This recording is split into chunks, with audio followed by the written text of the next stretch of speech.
Hi అండి, welcome to DSC బడి channel. ఇప్పుడు మనం ఈరోజుకి డిస్కస్ చేసుకోబోతున్నాం. ఓకేనా? ఈరోజు ఫస్ట్ పాయింట్ వచ్చేవరకు మనకి 26 ఉంది కదా. గణతంత్ర దినోత్సవం ముఖ్య అతిథిగా ఇండోనేషియా అధ్యక్షుడు అండి. ఈసారి మన దేశ 76వ గణతంత్ర దినోత్సవాలకు ఇండోనేషియా అధ్యక్షుడు ప్రభావో సుబియాంతో ముఖ్య అతిథిగా విచ్చేయుచున్నారు.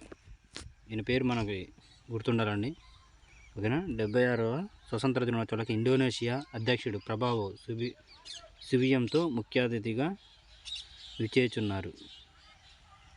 మీ పేరు అయితే గుర్తుండాలండి. అయితే ఈయన ప్రత్యేకత ఏంటంటే అధ్యక్షుడి హోదాలో సుబియాంతో భారత్కు రావడం ఇదే తొలిసారి. 2 రోజుల పర్యటనలో భాగంగా ఈ నెల 25న ఆయన ఢిల్లీ చేరుకుంటారని, 26న గణతంత్ర ఉత్సవాలకు హాజరవుతారని విదేశీ వ్యవహారాల శాఖ గురువారం వెల్లడించింది. ప్రధాని మోదీ ఆహ్వానంతో ఈయన భారత్ను సందర్శిస్తున్నారు. మనం ఈ 76వ స్వతంత్ర దినోత్సవాలకి విదేశీ ఎవరైతే అతిథిగా ఉన్నారో వాళ్ళ పేరు అనేది గుర్తుపెట్టుకోవాలండి. Next SpaDeX docking success. ఈ స్పేడెక్స్ డాకింగ్ సక్సెస్ అనేది పలుమార్లు వాయిదా పడింది. గత ఏడాది డిసెంబర్ 30న స్పేడెక్స్ మిషన్ ఇస్రో చేపట్టిన విషయం విధాతమైన శ్రీహరికోటలోని సతీష్ ధావన్ స్పేస్ సెంటర్ నుంచి PSLV C-60 రాకెట్ ద్వారా SDX-1 చేజర్, FDX-2 టార్గెట్ అనే 2 ఉపగ్రహాలను నింగిలోకి పంపింది. ఒక్కొక్కటి 220 కిలోల బరువు ఉండే ఆ శాటిలైట్లతో పాటు 24 పేలోడ్లను కూడా PSLV తీసుకెళ్లింది. నింగిలోకి దూసుకెళ్లిన PSLV రాకెట్ 15 నిమిషాల తర్వాత వాటిని 475 కిలోమీటర్ల వృత్తాకార కక్షలోకి ప్రవేశపెట్టింది. ఆ తర్వాత జనవరి 7, 9, 11 తేదీలో డాకింగ్ ప్రక్రియ చేపట్టాలని ఇస్రో అనుకున్నప్పటికీ సాంకేతిక కారణాల వల్ల వాయిదా పడింది. చిన్న సమస్యలకు పరిష్కరించిన తర్వాత గురువారం 2 ఉపగ్రహాల అనుసంధానాన్ని ఇస్రో విజయవంతంగా పూర్తి చేసిందండి. ఓకేనా? ఈ యొక్క మనకి ఈ డాకింగ్ స్పేడెక్స్ డాకింగ్ అంటే 2 ఉపగ్రహాలు వేరువేరుగా వెళ్ళి అక్కడ స్పేస్లోనే 2 ఒకటిగా ఏర్పడుతుంది. దాన్ని స్పేడెక్స్ డాకింగ్ అన్నాడు. సక్సెస్ అయిందని అంటున్నాం. ఓకేనా? అలాగే ఇలాగ పంపించిన దాంట్లో మనది 4వ దేశంగా చెప్తున్నామండి. ఇంతకుముందే రష్యా,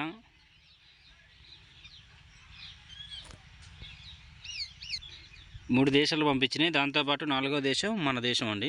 ఓకేనా? వరుస ప్రయోగాలతో ఆకాశం మధ్యగా దూసుకెళ్తున్న భారత అంతరిక్ష పరిశోధన సంస్థ ఇస్రో మరోసారి సత్తా చాటింది. నూతన ఏడాదిలో సరికొత్త చరిత్ర సృష్టించింది. ఇటీవల ఇస్రో ప్రతిష్టాత్మకంగా చేపట్టిన స్పేస్ డాకింగ్ ఎక్స్పెరిమెంట్, ఓకేనా, స్పేడెక్స్ అంటారు దీన్నే. స్పేడెక్స్ అంటే ఫుల్ మీనింగ్ ఏంటంటే స్పేస్ డాకింగ్ ఎక్స్పెరిమెంట్ విజయవంతమైంది. నింగిలో 2 ఉపగ్రహాల అనుసంధానం విజయవంతంగా పూర్తయింది. ఈ మేరకు ఇస్రో ఎక్స్లో అంతరిక్ష చరిత్రలో భారత్ తన పేరు లిఖించుకున్నదని గుడ్ మార్నింగ్ ఇండియా. ఇస్రో చేపట్టిన స్పేడెక్స్ మిషన్ డాకింగ్ విజయవంతమైంది. ఈ అద్భుతమైన క్షణాలకు సాక్ష్యంగా నిలిచేందుకు గర్వంగా ఉందని ఇస్రో తెలిపింది. పోస్ట్ డాకింగ్ 2 ఉపగ్రహాలను ఒకే వస్తువుగా నియంత్రించడం కూడా విజయవంతమైందని ఇస్రో వెల్లడించింది. అన్డాకింగ్, పవర్ ట్రాన్స్ఫర్ చెక్ చేయడం లాంటి కార్యక్రమాలను రానున్న రోజుల్లో చేపట్టనటువంటి ఇస్రో వెల్లడించింది. అగ్రరాజ్యాల సరసన స్పేడెక్స్ ప్రయోగం విజయవంతం అవ్వడం ద్వారా భారత చరిత్ర సృష్టించింది. ఉపగ్రహాల డాకింగ్ సామర్థ్యం కలిగిన 4వ దేశంగా మన దేశం అవతరించింది. నింగిలో 2 ఉపగ్రహాలను అనుసంధానం చేసిన భారత్, అమెరికా, చూడండి మన దేశాలతో పాటు అమెరికా, రష్యా, చైనా దేశాలు ఇంతకుముందుకే ఈ ప్రయోగాన్ని చేపట్టినాయి. ఇప్పుడు మన 4వ దేశంగా మన భారతదేశం స్పేడెక్స్ అనేది.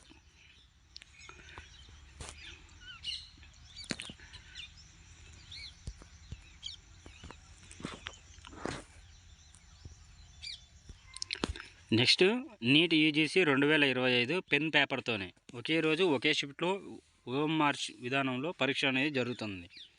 అక్రమాలకు తావు లేకుండా పరీక్ష నిర్వహణకై ఈ విధానం నేషనల్ టెస్టింగ్ ఏజెన్సీ ప్రకటన, రాధాకృష్ణన్ కమిటీ సిఫారసులను పట్టించుకొని NTA అంటే రాధాకృష్ణ కమిషన్ కాకుండా ఎన్ఎంసి నిర్ణయం ప్రకారం పెన్ పేపర్ విధానానికి మొగ్గు చూపారు. ఎందుకంటే చాలా లీకేజీలు, పేపర్లు అనేది లీకేజీలు జరుగుతున్నాయి కదా, దానివల్ల ఇప్పుడు పెన్ పేపర్ ఓఎంఆర్ షీట్నే అయితే ఈ ఓఎంఆర్ షీటు పెన్ పేపర్ విధానాన్ని పద్ధతిలో నిర్వహించినట్టు చెప్పారు. పెన్ పేపర్ లీక్, ఇతర అక్రమాలను నిరోధించేందుకు ఈసారి దేశవ్యాప్తంగా ఒకే రోజు ఒకే షిఫ్ట్లో ఈ పరీక్షలు నిర్వహించాలని నిర్ణయం తీసుకుంది. నేషనల్ మెడికల్ కమిషన్ ఎన్ఎంసి ఖరారు చేసిన మార్గదర్శకాల మేరకు ఈ నిర్ణయం తీసుకున్నట్టు పేర్కొంది. ఎంబీబీఎస్తో పాటు బీఏఎంఎస్, బీయూఎంఎస్, బీఎస్ఎంఎస్ కోర్సులకు యూనిఫామ్ నీట్ యూజీ పరీక్ష నిర్వహిస్తామని తెలిపింది. నీట్ యూజీ ఫలితాల ఆధారంగా నేషనల్ కమిషన్ ఫర్ హోమియోపతి కింద బీహెచ్ఎంఎస్ కోర్సుల్లో అడ్మిషన్ నిర్వహిస్తారు. దీంతోపాటు సాయుధ దళాలకు వైద్య సేవలు అందించే ఆసుపత్రుల్లో బీఎస్సీ నర్సింగ్ కోర్సులు చేరాలనుకునే మిలిటరీ నర్సింగ్ సర్వీస్ అభ్యర్థులు కూడా నీట్ అర్హత సాధించాల్సి ఉంటుంది. 4 ఏళ్ల బీఎస్సీ నర్సింగ్ కోర్సు కూడా నీట్ యూజీ కోర్సుల్లో అర్హత సాధించాల్సి ఉంటుందని ఎన్టీఏ తెలిపింది. ఆన్లైన్ పరీక్షలపై నల్లగుల్లలు. గత సంవత్సరం నీట్ 2024లో చోటు చేసుకున్న లీక్ వ్యవహారాల నేపథ్యంలో నీట్ యూజీ 2025 జేఈ మెయిన్ తరహాలో ఆన్లైన్ విధానం నిర్వహించాలని డిమాండ్లు వచ్చాయి. దీంతో ఎన్టీఏ నిర్వహించే పరీక్షల్లో పారదర్శకతను పెంచే సూచనలు చేసుకుంది.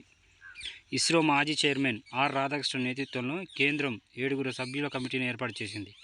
ఈ కమిటీ విస్తృత సమాలోచనలు జరిపి multi session testing, multi stage testing విధానంలో నీట్ను మల్టిట్యూడ్ సబ్జెక్ట్ స్ట్రీమ్స్ విధానంలో common university entrance test CUET పరీక్షలు నిర్వహించాలని సూచించింది. ఇందుకోసం రాష్ట్ర, జిల్లా స్థాయిలో సమన్వయ కమిటీలను ఏర్పాటు చేయాలని తెలిపింది. తాజాగా కేంద్ర విద్యా, ఆరోగ్య శాఖలు జరిపిన చర్చల్లో పాత ఓఎంఆర్ పద్ధతికే మొగ్గు చూపుతూ నిర్ణయం తీసుకున్నారు. అయితే అవకతవకలకు ఆస్కారం లేకుండా ఒకే రోజు ఒకే షిఫ్ట్ విధానాన్ని అవలంబించాలని నిర్ణయించారు. నీట్ యూజీ 2025ని ఆన్లైన్ నిర్వహించాలా, పెన్ పేపర్ పద్ధతిలో నిర్వహించాలా అనే అంశంపై కేంద్ర విద్యా, ఆరోగ్య శాఖలు సమగ్రంగా చర్చించాయి. ఆ తర్వాత ఈ పరీక్షను ఓఎంఆర్ విధానం నిర్వహించాలని నిర్ణయించారు. ఎన్ఎంసీ నిర్ణయం ప్రకారం నీట్ యూజీ 2025ని పెన్ పేపర్ పద్ధతిలో నిర్వహిస్తాం. ఒకే రోజు ఒకే షిఫ్ట్లో పరీక్ష ఉంటుందని ఎన్టీఏ వర్గాలు చెప్తున్నాయి. అయితే దేశంలోనే అతిపెద్ద పరీక్ష, ఈ దేశంలో అత్యధిక సంఖ్యలో అభ్యర్థులు హాజరయ్యే పరీక్షకు నీట్కు పేరుంది. 2024 ఏకంగా 24 లక్షల మందికి పైగా ఈ పరీక్ష రాశారు.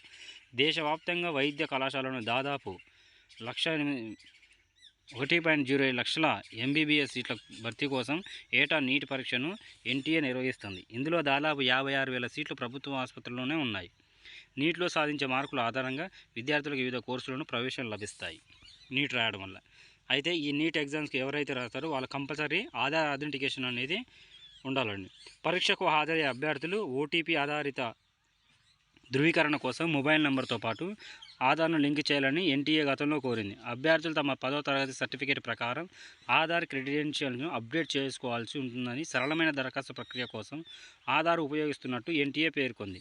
ఆధార్లోనే ఫేస్ అథెంటికేషన్ పద్ధతి వల్ల అభ్యర్థులు గుర్తింపు వేగవంతం, సులభతరం అవుతుందని వెల్లడించింది. దీనివల్ల ప్రవేశ పరీక్షల్లోని అన్ని ప్రక్రియలను సునాయాసంగా పూర్తవుతాయని తెలిపింది. నీట్ యూజీ 2025 రిజిస్ట్రేషన్ ప్రక్రియ త్వరలో ప్రారంభం కానుంది. సిలబస్ని ఇప్పటికే అధికార వెబ్సైట్లో ఉంటుంది. మీకు ఏమైనా డౌట్స్ ఉంటే మెయిన్ సైట్లోకి వెళ్ళి చూసుకోండి ఒకసారి. ఓకేనా. నెక్స్ట్, పాస్పోర్ట్లో సింగపూర్ భాష.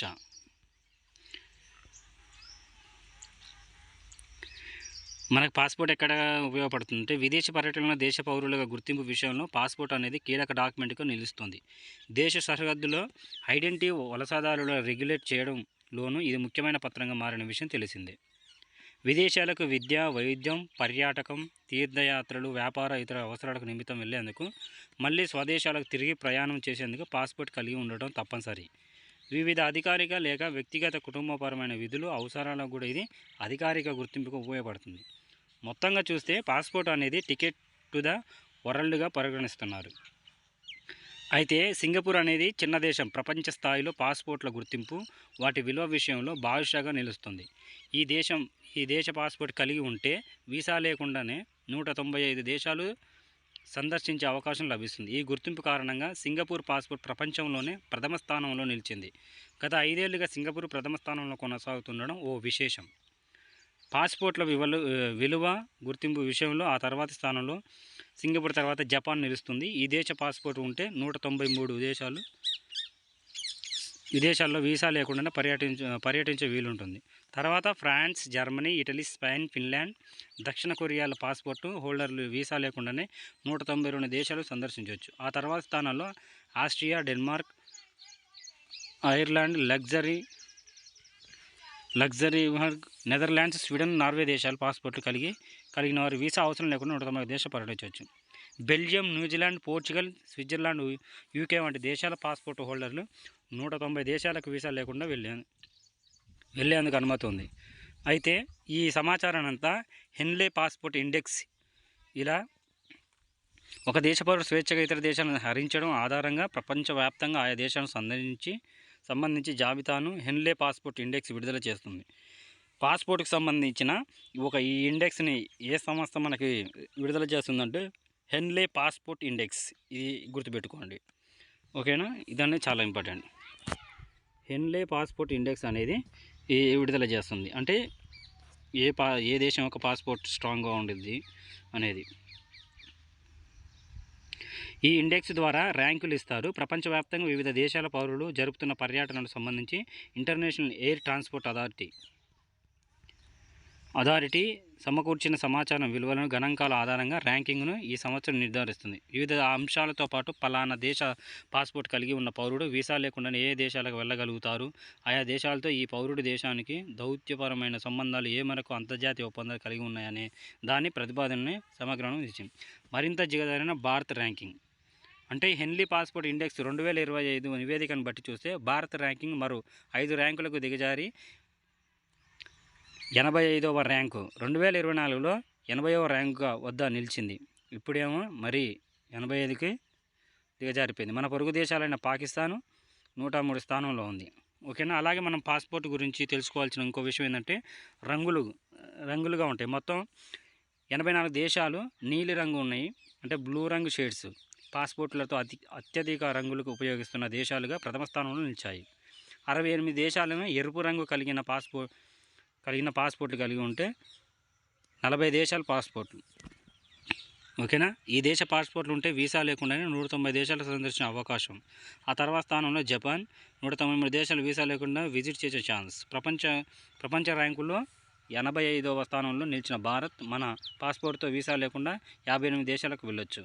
హెన్లే పాస్పోర్ట్ ఇండెక్స్ 2020 విధంగా అంశాలు వెల్లడించింది, ఓకేనా? మీకు ఒకవేళ ఇంపార్టెంట్ కూడా స్క్రీన్ షాట్ తీసుకోండి, దీంట్లో ఉంటుంది, క్లియర్గా చదువుకోండి. మనకి పాస్పోర్ట్ ఏ దేశం స్ట్రాంగ్ ఉందంటే సింగపూర్ అని చెప్పొచ్చు అండి. దీని యొక్క సర్వే దీని గురించి పాస్పోర్ట్ల గురించి ఏ సంస్థ మనకి ర్యాంకులు ఇవన్నీ వెల్లడిస్తుందంటే హెన్లే పాస్పోర్ట్ ఇండెక్స్ అనేది వెల్లడిస్తుందని ఇది ఒకటి గుర్తుపెట్టుకోండి, ఓకేనా? నెక్స్ట్ డైలీ ఇలాంటి జీకే కోసం మన ఛానల్ అయితే సబ్స్క్రైబ్ చేసుకోండి. Thank you.